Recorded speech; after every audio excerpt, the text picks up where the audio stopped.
은혜로운 찬양을 감사합니다. 오늘도 맞이한 주의 날 예배하는 중에 주님의 은혜와 평강이 함께 하시기를 기원합니다. 우리 태국 북부 초교파 선교사 가족 수양회 월요일부터 목요일까지 진행되는 이 일을 위해서 기도해 주시고 또 특별 선교 헌금도 해 주시고 또 선물도 물품으로 후원해 주시고 정성을 다해 주셔서 은혜 가운데 우리 선교단이 잘 마치고 돌아온 것을 감사를 드립니다. 사람은 의롭지 못합니다. 생각이 악하고 입의 말이 거짓되고 또 행실이 하나님 앞에 옳지 못합니다.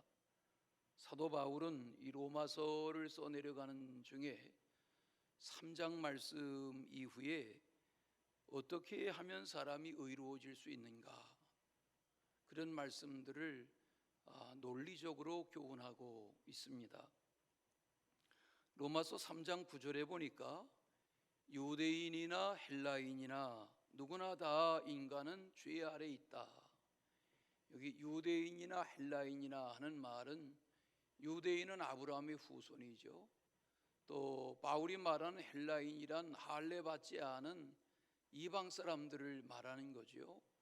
유대인이나 할례인이라는 것은 모든 인간, 모든 민족, 모든 나라, 그 어느 백성이라도 죄에서 무관한 인생은 없다, 그런 말씀을 하는 거지요. 로마서 3장을 읽다 보면 10절 이하에서 다윗의 시편인 시편 14편의 말씀을 길게 인용하는 것을 주목하게 됩니다. 의인은 하나도 없습니다. 깨닫는 자도 없습니다. 하나님을 찾는 자도 없습니다. 인간은 다 치우쳐서 무익하게 되었습니다. 선을 행하는 자가 하나도 없습니다. 인간의 목구멍은 열린 무덤과 같습니다. 인간의 혀로는 속임을 일삼습니다. 사람의 입술에는 독사의 독이 담겨 있습니다. 그 입에는 저주와 악독이 가득합니다. 그 발은 피 흘리는데 빠릅니다. 파멸과 고생이 그 길에 있습니다. 평강의 길을 알지 못합니다. 그들의 눈앞에 하나님을 두려워하는 것이 없습니다.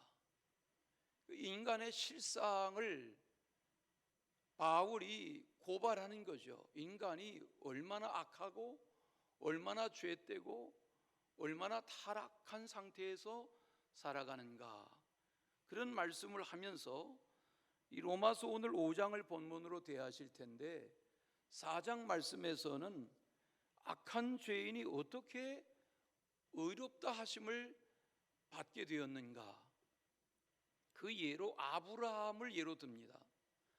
아브라함은 지금으로부터 4,000년 전의 인물이죠. 많은 양과 염소와 소와 낙타를 치던 목축업자죠. 대목축업자였죠. 아버지 때로부터 조상 대대로 우상을 만들어서 파는 직업을 가지기도 했고 우상을 섬기던 인물이죠. 그런 그를 노년기에 하나님이 부르셨는데 하나님이 그에게 믿음이 생기게 하셨고 하나님이 하시려는 일을 믿는 믿음을 고백했을 때 이것을 하나님이 의롭다 여기셨다. 이 창세기의 그 내용을 압니다. 그런데 바울이 이 로마서 4장 전체를 통해서 아브라함의 믿음을 하나님이 의롭다고 여기셨다는 말이 뭔가, 그런 내용을 소상하게 가르쳐 주고 있습니다. 로마서 4장 3절에 보니까 아브라함이 하나님을 믿음에 그것이 그에게 의로 여겨진 바 되었다. 믿었는데 의롭게 여겨졌다. 일하고 받는 것은 보수라고 합니다. 일하고 수고한 만큼 받는 것을 보수라고 합니다. 제 얘기가 아니라 바울이 믿음이 무엇이냐, 하나님의 의가 무엇이냐를 설명하면서 로마서 4장에서 그런 인용을 했습니다. 사람이 땀 흘리고 일하고 수고하고 남의 밭에서 일한 만큼 삭슬 받는 것은 보수라고 하는 것입니다. 그렇죠? 그런데 일하지도 않았는데 삭슬 받았다? 뭐 그런 경우가 있을 수 없겠지만, 일하지도 않았는데 삭슬 받게 되었다면 그것은 보수가 아니라 거저 생긴 것입니다. 선물입니다. 그런데 이 내용을 예수님이 비유로 하신 적이 있죠. 포도원의 주인이 포도를 딸 때에는 짧은 날들, 짧은 기간 동안에 따지 않으면 1년 농사가 망치고 말지요. 그러니까 많은 일손이 필요한데 아침부터 일꾼들을 포도원에 들여보내도 일손이 부족해요. 그런데 길거리에 나가보니까 일하지 않고 일거리가 없어서 빈둥거리는 사람들을 봐요. 왜 그러고 있느냐? 우리 포도원에 가서 일하라, 일당을 주겠다. 9시에도 정오에도 오후 3시에도 계속 할 수만 있으면 눈에 뜨는 일꾼들을 다 포도원에 불러들여 일하게 해요. 심지어는 포도원 문 닫는 시간이, 일 끝나는 시간이 저녁 6시인데 1시간 전에도 일꾼을 만나서 포도원에 가서 일하게 해요. 그런데 이 주인이 계산하는데, 품삯을 계산하는데 일한 시간만큼 주는 것이 아니고, 더군다나 먼저 와서 종일 수고한 사람에게 먼저 주질 않고 주인이 무슨 생각인지 와서 1시간 일하는 척하다가 일이 끝나버린 그 사람에게부터 품삯을 주는데, 하루 품삯 받을 것을 그에게 똑같이 주었단 말이에요. 그때 그 아침부터 와서 일하던 품꾼들이 불만이 터졌겠죠. 우린 이렇게 수고했는데 왜 우리는 이렇게 주고 이 사람 일하는 척하다 말하는데 같은 품삯을 주느냐. 뭐 그런 주인이 없겠죠. 그런데 예수님은 그걸 비유로 드셨어요. 그리고 하시려는 말씀이 천국이 그런 것이다. 천국이 그런 것이다. 보수로 받는 것이 아니라 하나님의 은혜로 받는 것이 구원이고 선물이고 하나님의 자녀가 되는 축복이라는 것입니다. 믿었는데, 여러분 믿음에 무슨 수고가 필요합니까? 믿는 마음이 생겼고 믿는 마음을 가졌고 믿게 됐는데, 믿음을 고백했는데 이 믿음을 하나님이 의롭게 여기신다 하는 것입니다. 누가 그랬습니까? 아브라함이 그랬습니다. 아브라함은 자녀가 없었습니다. 하나님은 하늘의 별과 같은 자녀를 약속했습니다. 세월이 지나도 하나님은 자녀를 주지 않으셨습니다. 그런 어느 날 하나님이 아브라함을 찾아오셨습니다. 아브라함에게 말씀하셨습니다. 내가 너에게 약속한 약속을 나는 지킬 것이다. 그동안은 의심이 많았는데 다녀가신 그날, 하나님이 다녀서 하늘로 올라가신 그날 그 밤에 아브라함에게 하나님이 하시려는 이 일을 믿는, 아직 이루어지지 않았는데 하나님이 하시려는 일을 믿는 믿음이 생겼습니다. 이것을 의롭다 여기셨다 했는데, 오늘 이 로마서 4장에서는 이 말씀을 길게 설명해 주고 있습니다. 오늘 본문인 로마서 5장에 와서 보십시다. 로마서 5장 1절. 그러므로 우리가 믿음으로 의롭다 하심을 받았으니, 선언하는 것입니다. 우리는 믿음으로 의롭다 하심을 받은 성도들입니다. 그러면 믿음이란 무엇이며 의롭다 하심을 받았다는 것은 무엇입니까? 로마서 3장을 먼저 잠깐 보겠습니다. 로마서 3장 23절과 24절을 펼쳐놓으신 여러분의 성경으로 잠시 보십시오. 모든 사람이 죄를 범하였음에 하나님의 영광에 이르지 못하더니 그리스도 예수 안에 있는 속량으로 말미암아 하나님의 은혜로 값없이 의롭다 하심을 얻은 자 되었느니라. 인간은 스스로 의로워질 수가 없습니다. 하나님의 은혜로 죄사함을 받는 것입니다. 하나님의 은혜로 자녀의 권세를 누리는 것입니다. 죄범한 상태에서의 인간은 그 타락의 상태에서 하나님의 영광에 이를 수가 없습니다. 하나님의 영광에 이르는 길은 예수 그리스도로 인한 속량의 은총을 선물로 받는 것입니다. 여기 속량이라는 말은 죄를 사했다 하는 말입니다. 값없이 받는 하나님의 은혜의 선물이 속량, 죄사함을 받고 자녀가 되는 권세를 누리는 것입니다. 이 하나님의 자녀의 영광에 이르는 길이 하나님의 아들로 인한 속량의 은혜, 대속의 은혜를 받는 것입니다. 이 사실이 깨달아지고 믿어져서 믿습니다, 이렇게 고백할 때 하나님은 우리를 의롭다고 여기시는 아브라함의 믿음의 반열로 구별하시는 것입니다. 자, 그러면 하나님의 의롭다 하심을 믿음으로 받게 된 성도들은 어떠한 삶을 살아가게 되느냐? 오늘 말씀의 첫째는 하나님과 화평을 누리게 된다 그랬습니다.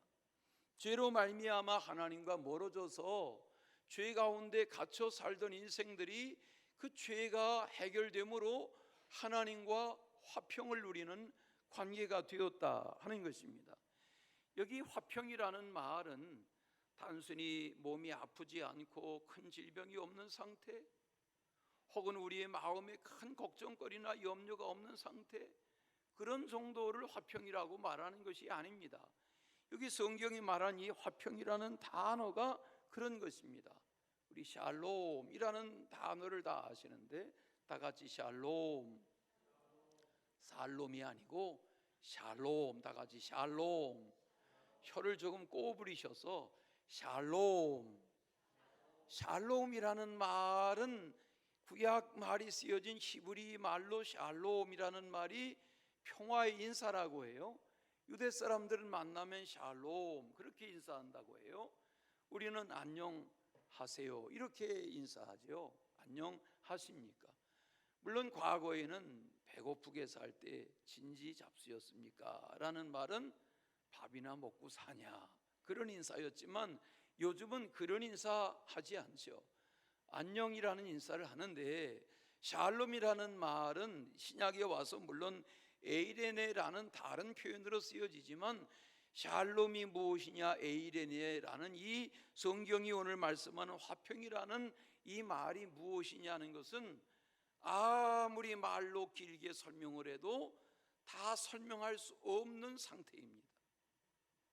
왜냐하면 하나님 안에서 하나님을 믿는 믿음으로 의롭다 하심을 입고 성도된 우리 각 사람이 누리는, 내가 주님과 더불어 누리는 이 화평의 상태는 각 사람이 다 다릅니다. 이 시간 이렇게 예배하시지만 여러분 각 사람이 하나님 안에서 누리는 이 화평의 은혜가 다 다르다는 것입니다. 이 말로 다 설명할 수 없는 이 화평을 누리는 주인공이 되시길 바랍니다. 우리 성경에는 누리자 이렇게 권면하는 형식으로 되어 있지만 이 누리자라는 표현이 더 정확하게 해석되어지려면 누리도다라는 공동 번역의 성경이 맞습니다. 누린다는 것이 무엇입니까? 여러분, 사람은 소유로 살면 초라해지고 갇히는 것입니다. 그러나 누릴 줄을 아는 것이 은혜입니다. 누릴 줄을 알아야 합니다. 지금 물론 낮에 덥지요. 어제 보니까 태국 이상으로 더워요. 오후 날씨가, 낮의 날씨가 더워요. 그러나 여러분, 덥다 덥다 하는 것에 갇히면 여름의 혜택을 누리지 못합니다. 이 여름이 덥지요. 그러나 더운 낮에만 활동해서 그렇지요. 새벽 5시에 일어나 보세요. 이 여름의 새벽 5시에 그 상큼함이라는 것은 체험하지 않은 사람은 설명할 길이 없습니다. 제가 홀몬산 하자는 얘기가 아닙니다. 예? 홀몬산 기간에 낮이 덥겠지만 뭐 억수로 비가 올지 모르지만 이 여름 날씨의 새벽에 해가 뜨기 전에 상큼함이라는 것은 누려보지 않은 사람은 모릅니다. 여러분, 여름 하늘을 바라보세요. 여름 하늘의 구름을 바라보세요. 이번에 태국에서 일주일 동안 경험한 것은 태국이 우리나라와 구름이 달라요. 자연이 달라요. 꽃 색깔이 달라요. 새의 지저귀이 달라요. 바람결이 달라요. 여러분, 내게 주어진 이 나만에 누리게 하신 이 모든 것들, 내 신체 조건, 내 가정 환경, 내가 살아가는 삶의 여건, 나의 일터, 내가 누리는 이 자연들, 하늘과 구름과 바다와 강과 산과 들과 둘레길에 피어있는 이름을 알 수 없는 그 작은 어떤 꽃 한 송이라도 자세히 들여다보면 이 혜택 속에 누리게 하시는 하나님의 누림의 은혜가 있어요. 그런데 바울이 말하는 화평을 누리라고 하는 말은 그런 정도의 누림이 아니라 하나님 우리에게 하나님의 자녀로 살아가며 누리게 하시는 놀라운 구원의 은혜가 있습니다. 믿음으로 살아간다는 것은 이 하나님의 의를 깨달아 하나님의 주시는 이 은혜를 누리는 것입니다. 사람은 화평을 구합니다. 화평, 화목, 평화, 평강, 행복 다 구하며 삽니다.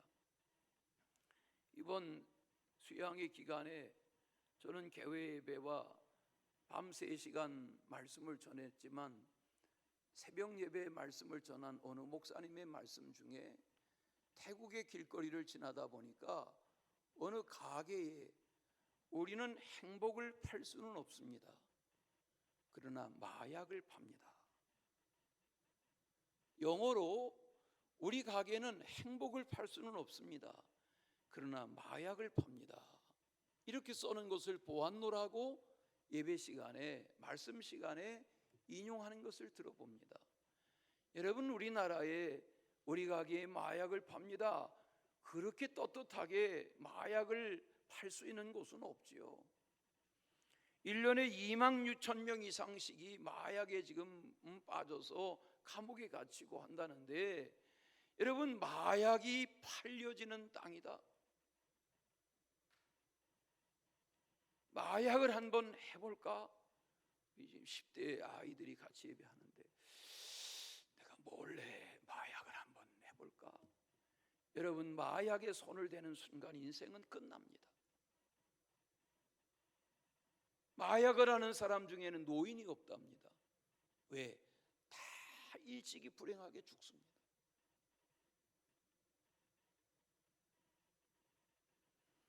성경은 우리에게 행복의 길이 무엇인지, 화평의 길이 무엇인지, 평화의 길이 무엇인지, 은혜의 길이 무엇인지, 하나님의 원창조의 인간의 누림을 온전히 누릴 수 있는 길이 무엇인지를 말씀하고 있습니다.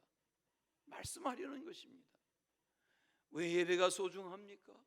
왜 말씀을 펼쳐야 합니까? 왜 말씀을 묵상해야 합니까? 왜 말씀을 대해야 합니까?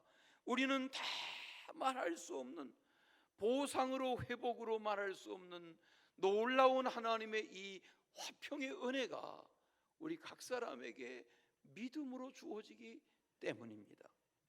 하나님은 하나님 안에서 성도된 우리가 이 하나님의 은혜를 누리며 살기를 원하십니다.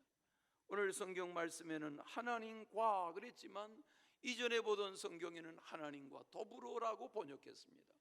저는 그 번역이 더 매력적이라고 생각합니다. 화평을 누리는다는 것이 무엇입니까? 하나님과 맞습니다. 그런데 우리는 하나님과 더불어서 이 은혜를 누리는 것입니다. 하나님 안에서 하나님과 더불어 하나님으로 말미암아 하나님이 깨닫게 하시는, 하나님이 누리게 하시는 그 놀라운 화평을 누리기 시작할 때 우리는 믿음으로 산다는 것이 무엇인지를 알게 됩니다. 우리가 언제부터 주일날 돌아가실 때 전도지 10장씩만 제발 좀 가지고 가세요, 나누세요, 이렇게 부탁을 드렸기 때문에 요즘 전도지 가져가는 것 때문에 교회 가는 거 진짜 부담스럽다, 이런 분들이 없으시기를 바랍니다. 하나님의 은혜를 누린다는 것은 깨닫고 보면, 예배한다는 것은 깨닫고 보면, 하나님의 화평의 은혜를 누린다는 것은 깨닫고 보면 설명할 수 없는 놀라운 것입니다. 우리가 부르는 찬송 중에 나 주를 멀리 떠났다 이제 옵니다, 이런 찬송가 있지요. 저희 교회는 주일날 이런 찬송가 한 번도 안 부르죠. 왜? 너무 초량해요. 찬송가가 나 주를 떠났다 이제 옵니다. 뒤에 보니까 나 죄의 길에 시달려 주여 옵니다. 나 이제 왔으니 내 집을 찾아. 나 이제 왔으니 내 집을 찾아.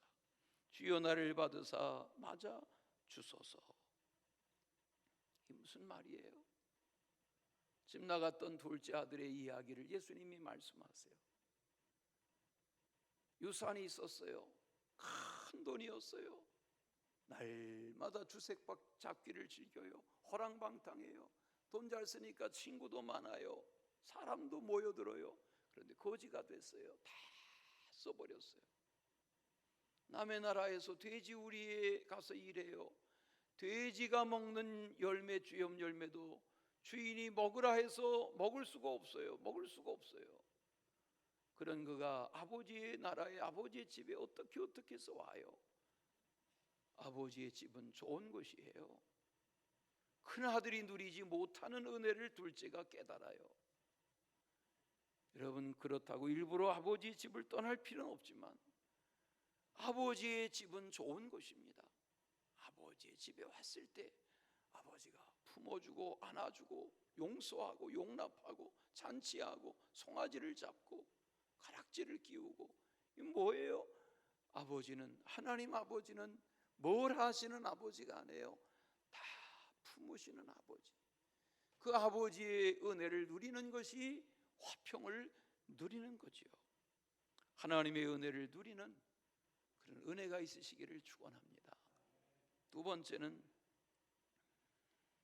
믿음으로 인한 은혜를 누리게 된다. 오늘 말씀에 보면 은혜라는 말씀이 2절에 나오죠. 믿음으로 말미암아 누리게 되는 은혜가 뭘까요? 하나님의 영광을 바라고 즐거워하는 것이다 그랬어요. 하나님의 은혜를 믿음으로 누리는 증거가 뭐냐면 하나님의 영광을 바라고 즐거워하는 상태에 이르게 된다 그랬어요. 여기 로마서 5장 2절을 공동번역 성경을 찾아서 읽어보니까 이렇게 되어 있어요. 우리는 그리스도를 믿음으로써 지금의 이 은총을 누리게 되었고 또 하나님의 영광에 참여할 희망을 안고 기뻐하고 있습니다. 우리는 그리스도로 말미암아 화평을 누릴 뿐만 아니라 예수 그리스도로 말미암아 은혜와 은총을 누리는 거예요. 이게 복 중에 복인 거예요.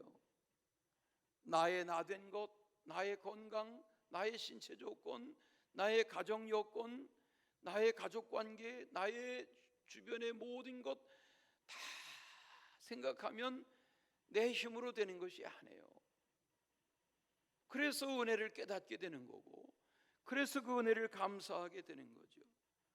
우리가 찬양하고 찬양하잖아요. 이 모든 것이 은혜, 은혜, 은혜 이렇게 찬양하잖아요. 당연한 것 하나도 없다고 찬양하잖아요. 이번에 선교사님들 집회하면서도 제가 이틀 밤을 말씀 전하고 이 찬양 불렀어요. 은혜 찬양 불렀어요. 여러분, 은혜인 거예요. 아무나 선교사가 될 수 있어요. 아무나 선교사의 자녀로 태어나 자라나요. 거기 선교사 자녀들, 청소년들 나중에 발표하는 거 보니까요, MK 하는데 MK가 미셔너리 키드, 선교사의 자녀를 말하거든요.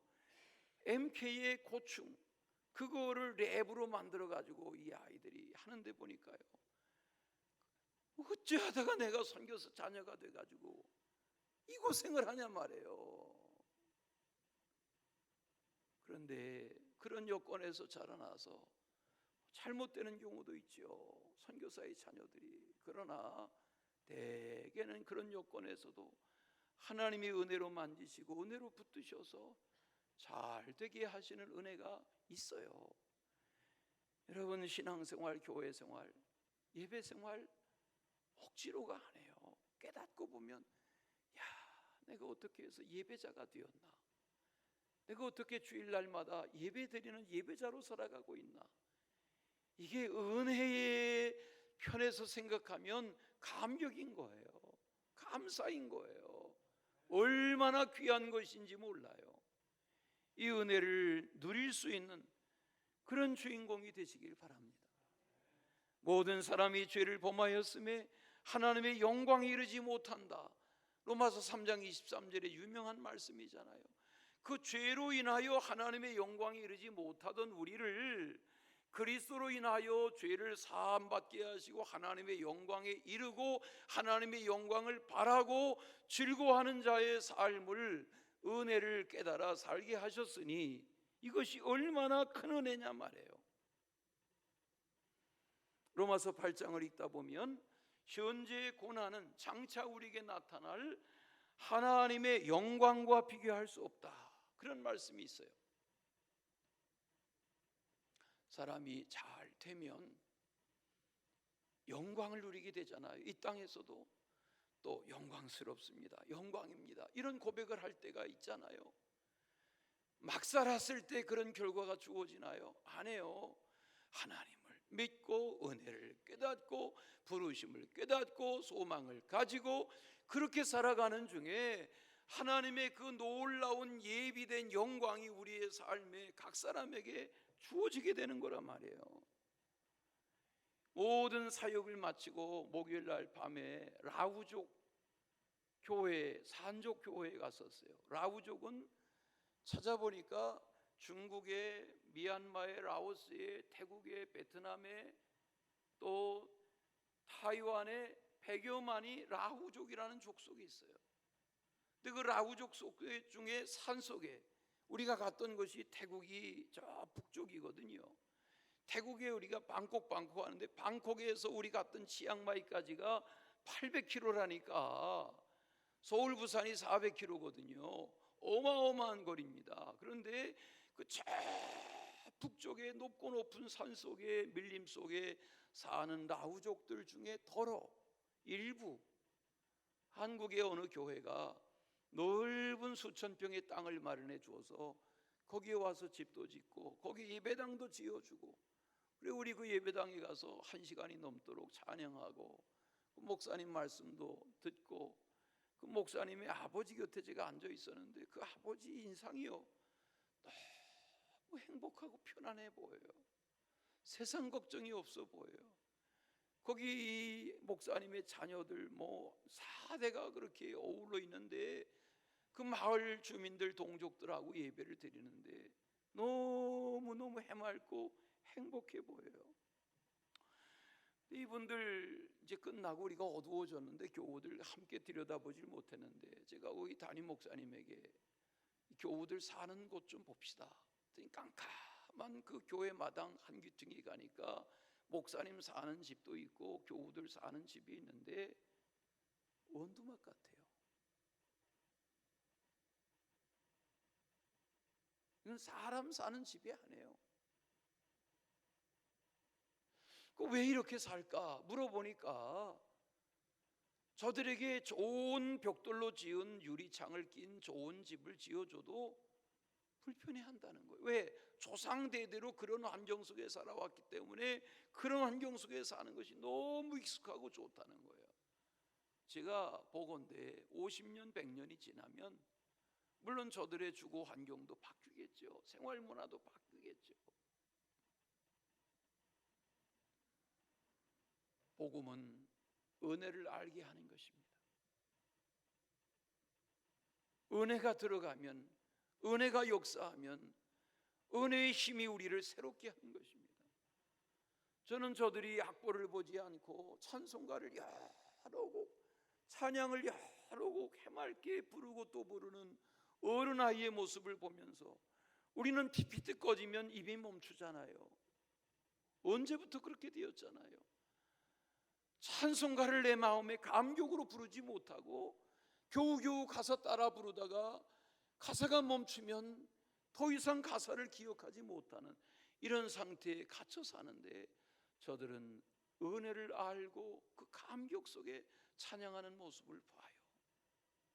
하나님의 은혜를 화평으로 누리는, 하나님의 은혜를 누림으로, 하나님의 은혜를 알므로 하나님의 영광을 소망하며 살고 하나님의 그 영광을 즐거워하며 사는 그런 우리가 될 수 있기를 소망합니다.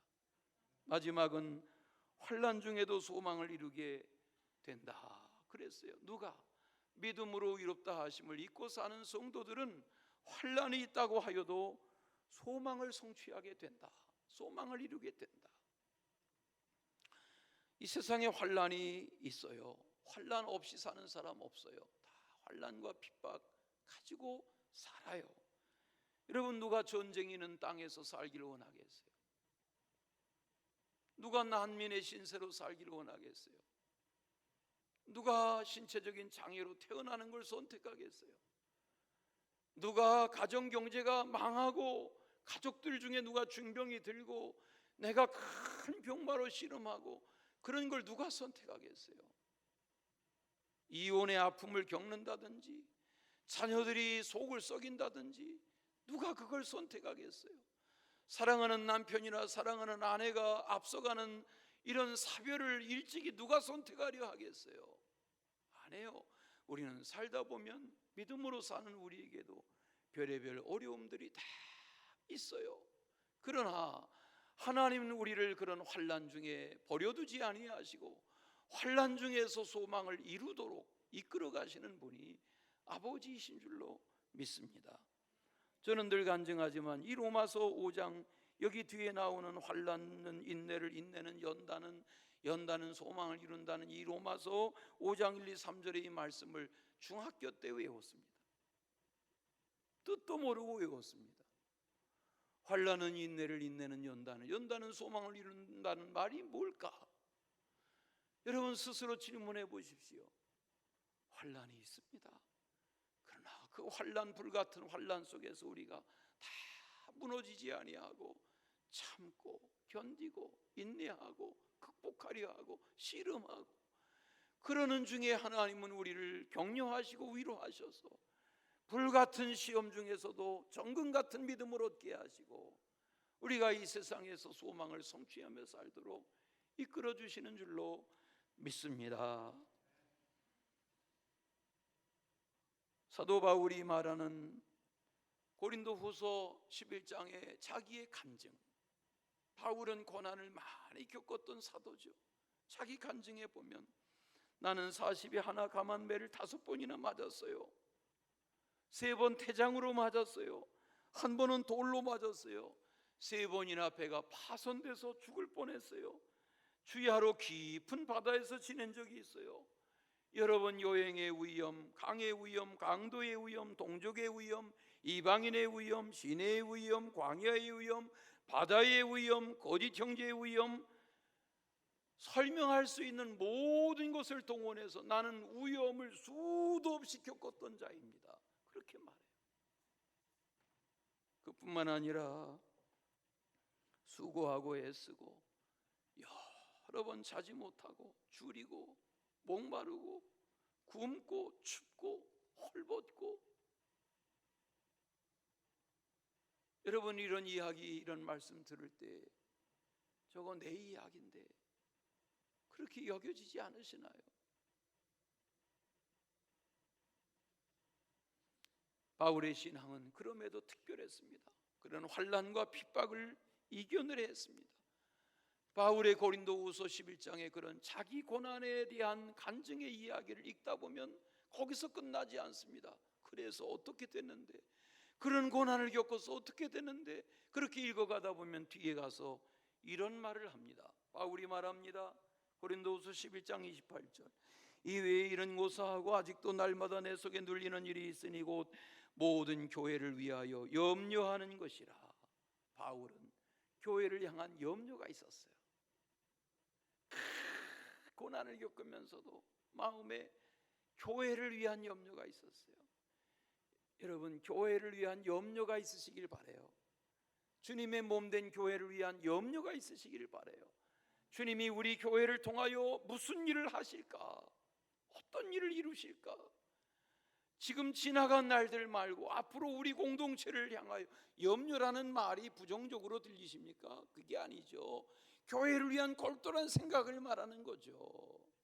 성도를 위한, 교회를 위한, 우리 공동체를 위한 골똘한 마음, 이게 염려라고 하면 바울은 교회를 위한 염려가 있었다고 그랬어요. 무슨 염려? 누가 약하면 내가 약하지 아니하며, 누가 실족하면 내가 실족하지 아니하며, 누가 애타면 내가 애타하지 아니하겠느냐. 내가 부득불 자랑할진대 나는 나의 약한 것을 자랑한다. 무슨 말이에요? 약한 것. 그 교회를 이렇게 떠나 있으면, 일주일을 떠나 있든 얼마를 떠나 있으면 마음에 해결되지 않는 불안이 있어요. 약한 분들에 대한 불안. 내가 교회를 떠나 있을 때 혹시 무슨 일이 있지 않나?